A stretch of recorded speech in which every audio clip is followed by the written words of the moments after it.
तकरीबन एक सदी से ये कोशिश की जा रही है कि कुरान मुकद्दस की चंद आयतों ही के इर्द गिर्द पूरी दुनिया के मुसलमानों को घुमाया जाए, और शायद के उसके असरात भी हमारी सोसाइटी के अंदर हम महसूस कर रहे हैं कि बहुत ज़्यादा हमारी कौम नमाज, रोज़े और हज व ज़कात की तरफ माइल तो हो गई और होना भी चाहिए, लेकिन कुरान का अक्सर हिस्सा जो काबिल अमल था उससे मुसलमानों ने रूगर्दानी की। और तबाही के असबाब को अगर आप तलाश करें तो आपको यह सबब वाज़ेह तौर पर नजर आएगा कि बहुत सारी ऐसी अखलाकी खामियां मुआशरे के अंदर दाखिल हो चुकी हैं जिनकी बुनियाद पर जिंदगी की सारी इबादतें अल्लाह अज़्ज़ा व जल्ल ज़ाय फरमा देता है। हम उन खामियों की तरफ मुतवज्जे भी नहीं होते और लाशऊरी तौर पर उन खामियों के शिकार हो जाते हैं, और फिर भी खुद को नमाजी भी समझते हैं, हाजी भी समझते हैं और सखी भी समझते हैं। और हमसे सरजद होने वाले बहुत सारे ऐसे जुर्म हैं जिनकी बुनियाद पर अल्लाह अज़्ज़ा व जल उन इबादतों को अपनी बारगाह के अंदर शर्फ कबूलियत से नहीं नवाजता। आज की मेरी गुफ्तगू का मौजू है जीने की राह। इस्लाम जीने की राह बताता है। ये नहीं कि सिर्फ नमाज के बारे में बता दिया और बस, रोजे के बारे में बता दिया और बस, ज़कात के बारे में बता दिया और बस।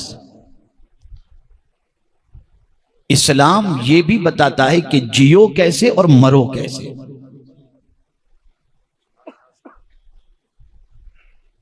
उसी जीने की राह के अंदर रहनुमाई करती हुई एक अजीम आये करीमा की तिलावत का मैंने आपके सामने शर्फ हासिल किया कि दुनिया में जिया कैसे जाए। और सहाबाई किराम अलैहिमुर रिदवान की कामयाबी ये थी, और कामयाबी का सबब ये था कि वो जीने की राह कुरान से तलाश करते थे, सिर्फ इबादत का रास्ता कुरान से नहीं ढूंढते थे। और अगर जीते थे कुरान की गाइडलाइन पर तो उनका चलना फिरना भी इबादत में शामिल हो जाता था।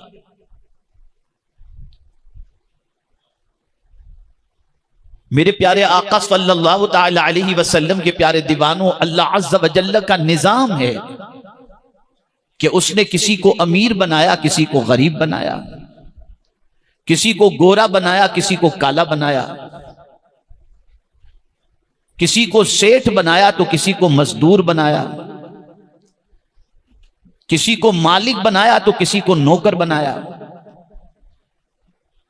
किसी को महल के अंदर रहने वाला बनाया तो किसी को फुटपाथ पर रहने वाला बनाया। यह उसका निजाम है। लेकिन सेठ को नौकर के साथ कैसे पेश आना चाहिए, यह तरीका भी कुरान ने बताया। मालदार को गरीब के साथ कैसे पेश आना चाहिए, यह तरीका भी कुरान ने बताया। महल में रहने वाले को झोपड़े में रहने वालों से कैसे पेश आना चाहिए, यह तरीका भी अल्लाह ने अपनी किताब के अंदर बताया।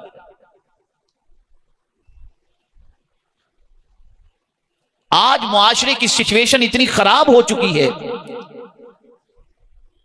कि सारी चीजें हमारा मुआशरा सीरियलों से, पिक्चरों से, आवारा लोगों से, उनसे ही सीखने की कोशिश करता है। कुरान से सीखने का जज्बा खत्म हो चुका। वो क्या चीज है जिसके बारे में अल्लाह ने अपनी किताब के अंदर बयान न किया हो? किससे कैसे बात की जाए, यह तरीका भी कुरान ने बताया। क्या खाया जाए, क्या न खाया जाए, यह भी कुरान ने बताया।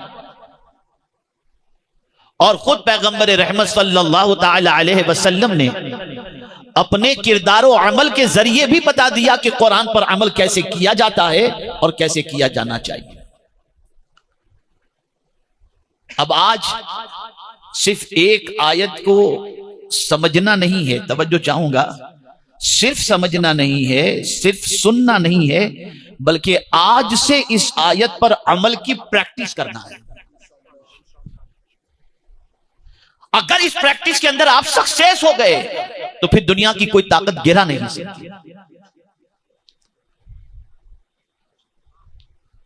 आइए सबसे पहले मैं आपको बताऊं कि कुरान मुकद्दस में अल्लाह अज़्ज़ व जल्ल ने फरमाया, या अय्युहल्लज़ीना आमनू, ए ईमान वालो,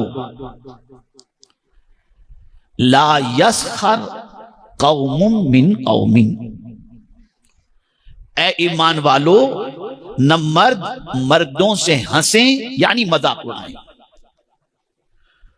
कोई मर्द किसी मर्द का मजाक उड़ाए ही नहीं, इससे कुरान ने रोक दिया।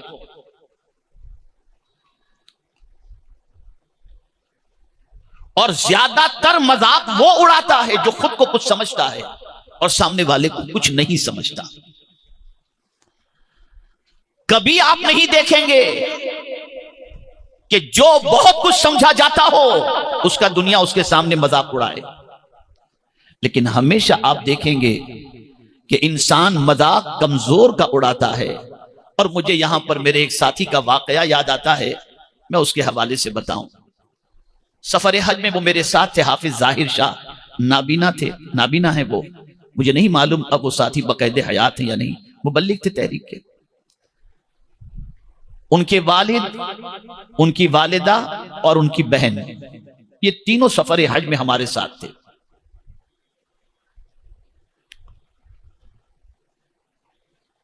हज की अदायगी के बाद हम लोग पहुंचे मदीने मुनव्वरा। तो मक्का शरीफ के अंदर भी जिन लोगों के कमरे में हाफिज जाहिर शाह के वालिद रहते थे, जो बहुत सीधे थे, बहुत सिंपल थे, दौलत के एतबार से अल्लाह ने नवाजा जरूर था, लेकिन रहना सहना बड़ा सिंपल था और भोले भाले थे, तो पूरे कमरे वाले उनका मजाक उड़ाते थे। अब मजाक का अंदाज आपको समझा दूं क्या होता था। क्या चचा कैसे हो, इस तरीके से जो आम अंदाज होता है, हल्का समझकर मजाक उड़ाना। वो बेचारे बर्दाश्त करते थे, कुछ नहीं कहते थे, वो भी हंस के टाल देते थे। सफर हज मुकम्मल हुआ, मक्का मुकर्रमा का कयाम मुकम्मल हुआ, फिर निकले हम लोग मदीने मुनव्वरा के लिए। मेरी वालिदा, मेरी अहलिया, वो भी दोनों साथ में थी मेरे सफर में, हज के सफर में। जब मदीने मुनव्वरा पहुंचे तो फिर वही हाल, टूर वाले ने उनको जिस कमरे के अंदर रखा था तो वहां उनका मजाक उड़ाया जा रहा था, बराबर मजाक उड़ाया जा रहा था। इत्तेफाक से गालिबन जुमेरात को हाफिज जाहिर शाह के वालिद जन्नतुल बकी तशरीफ ले गए, और जन्नतुल बकी में एक मजार के करीब खड़े होकर, एक बुजुर्ग के मजार के करीब खड़े होकर यूं गुंबद खदरा को देखा और फिर मजार को देखा और कहा, यार ये जगह कितनी अच्छी है। तवज्जो चाहूंगा, ये जगह कितनी अच्छी है कि यहां से साफ गुंबद खदरा नजर आता है। ये कहकर वो आ गए कमरे की तरफ। मेरी वालिदा ने मुझसे फरमाया कि बेटा मेरे लिए चाय लेकर के आओ। तो टूर वाले की चाय मेरी वालिदा को समझ में नहीं आती थी, मैं होटल से चाय उनके लिए ले आता था, तो मैं चाय लेने के लिए गया। चाय लेकर जैसे ही जीना चढ़ रहा था होटल का, तो हाफिज जाहिर शाह की बहन मिली। हजरत हजरत मेरे अब्बा को कुछ हो गया, आप जल्दी चलो। मैं जल्दी से भागा, चाय वालिदा को दिया, उनके वालिद तक पहुंचा तो देखा तो उनकी तबीयत एकदम सीरियस। मेरे दोस्त को मैंने फोन किया जो मदीने शरीफ में रहते थे, वो आए, जैसे गाड़ी में उनको रखा उनकी रूह परवास कर गई। तवज्जो चाहूंगा, उनकी रूह परवास कर गई। उसके बाद जब दफन करने का वक्त आया तो वही जगह मिली जहां से खड़े रहकर उन्होंने कहा था कि कितनी अच्छी ये जगह है, यहां से गुंबद खतरा नजर आ रहा है।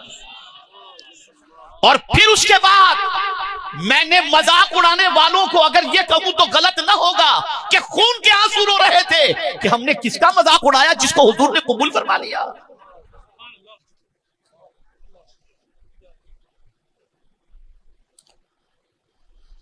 कुरान ने मना किया, मत मजाक उड़ाओ, और फिर वाज़े तौर पर फरमाया, आसा अन यकूनु खैरा,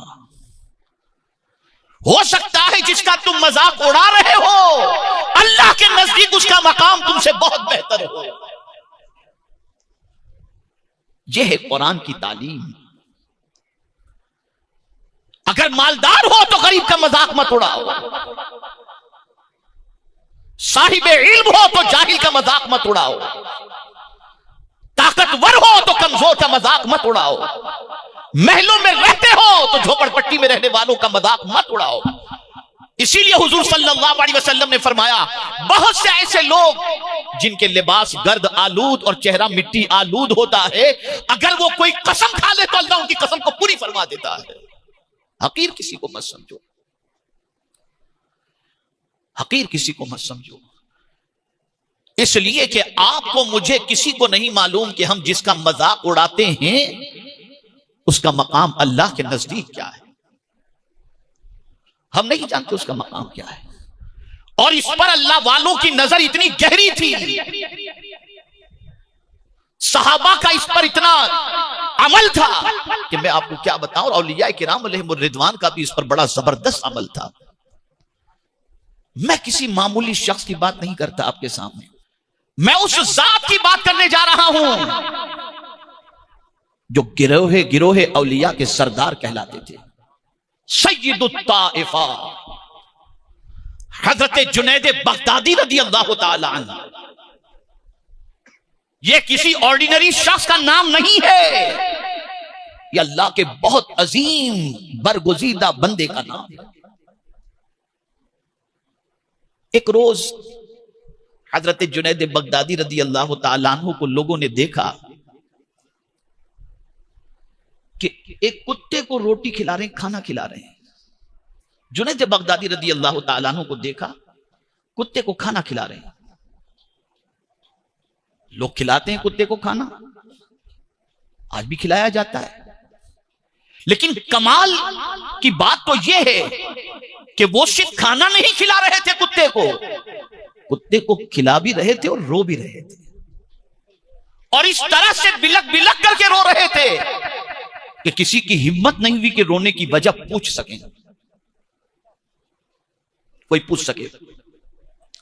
काफी देर के बाद जब हजरत जुनैद बगदादी रदी अल्लाह तआला अन्हु की हिचकियां बंद हुई और थोड़ा सा रोना खत्म हुआ और इफाका हुआ, थोड़े से नॉर्मल हुए, तो लोगों ने पूछा, हुजूर कुत्ते को खिला रहे थे वो तो ठीक है अपनी जगह पर, लेकिन रो क्यों रहे थे? ऐसा लग रहा था जैसे खून के आंसू आप रो रहे हो। अब सुनिए अल्लाह वालों की सोच। फरमाते हैं कि कुत्ते को खिलाते वक्त मुझे एक ख्याल आ गया, कुत्ते को खिलाते वक्त मुझे एक ख्याल आ गया जिसकी वजह से मैं रो पड़ा। हुजूर क्या ख्याल आ गया? कब पता नहीं कयामत में अल्लाह के नजदीक इस कुत्ते का मकाम अच्छा होगा या मेरा मकाम अच्छा होगा, मुझे नहीं मालूम। आप जरा सोचो, हम यहां बेहतर होने की फिक्र करते हैं कि यहां हम दुनिया में बेहतर हो, अल्लाह वालों की फिक्र हमेशा ये होती यहां कुछ भी हो आखिरत में बेहतर हो जाए, उधर की फिक्र करते थे। पता नहीं कयामत में इस कुत्ते की पोजीशन मुझसे बेहतर होगी या मेरी पोजीशन, इस तसव्वुर से मैं रो रहा हूं। यानी जानवरों को भी हकीर समझने से डरते थे। और इसी को शेख सादी शिराजी रहमतुल्लाह ताला अलैह ने बड़े मजे से कहा है कि अल्लाह वाले इबादत की वजह से फरिश्तों से आगे नहीं निकल गए। तवज्जो चाहूंगा, नुस्खा अता कर रहा हूं। अल्लाह वाले इबादत की वजह से फरिश्तों से आगे नहीं निकल गए, उनके आगे निकलने की वजह यह है कि उन्होंने किसी को हकीर समझा ही नहीं, कभी हकीर किसी को नहीं समझा। यह है उनका सबसे बड़ा गुण, यह है सबसे बड़ा कमाल। और मुझे इस वक्त हजरत बायजीद बुस्तामी रहमतुल्लाह ताला अलैह का वाकया याद आ रहा है। कहत पड़ा, शहर के अंदर कहत, कतरे कतरे के लिए लोग परेशान, जानवर भी जां बलब और इंसान भी जां बलब। हजरत बायजीद बुस्तामी विलायत के बड़े ऊंचे मकाम पर फाइज। लोग आए, कहा हुजूर आप अल्लाह के वली हैं, नेक हैं, आप देखिए क्या हालत है, लोग मर रहे हैं कहत की वजह से, दुआ फरमा दीजिए, दुआ फरमा दीजिए ताकि बारिश हो जाए। आप लब हिलाएंगे काम हो जाएगा, बारान रहमत का नुज़ूल होगा।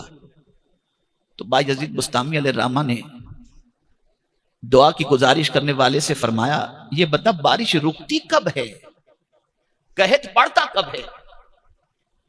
उसने कहा जब गुनाह ज्यादा हो जाएं, बुराइयां ज्यादा हो जाएं तो बारिश रुक जाती है। तो फरमाया सुन, मैं ये शहर छोड़ के चला जाता हूं, इसलिए कि मुझसे बड़ा इस शहर में कोई गुनहगार मुझे नजर ही नहीं आता। मैं जैसे ही शहर छोड़ूंगा बारिश नाजिल हो जाएगी, इसलिए कि मुझसे बड़ा कोई दूसरा पापी है ही नहीं शहर में।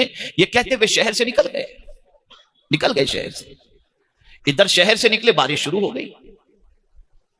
बारिश शुरू, किसी को गैब से ये आवाज सुनाई दी कि ये ना समझना कि मेरे बंदे बायजीद के गुनहगार होने की वजह से, उसका शहर छोड़ देने की वजह से मैंने बारिश नाजिल की।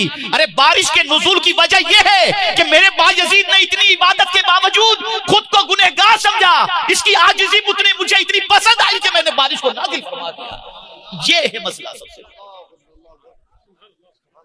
हम कुछ न होकर कुछ समझते हैं और अल्लाह वाले बहुत कुछ होकर कुछ नहीं समझते।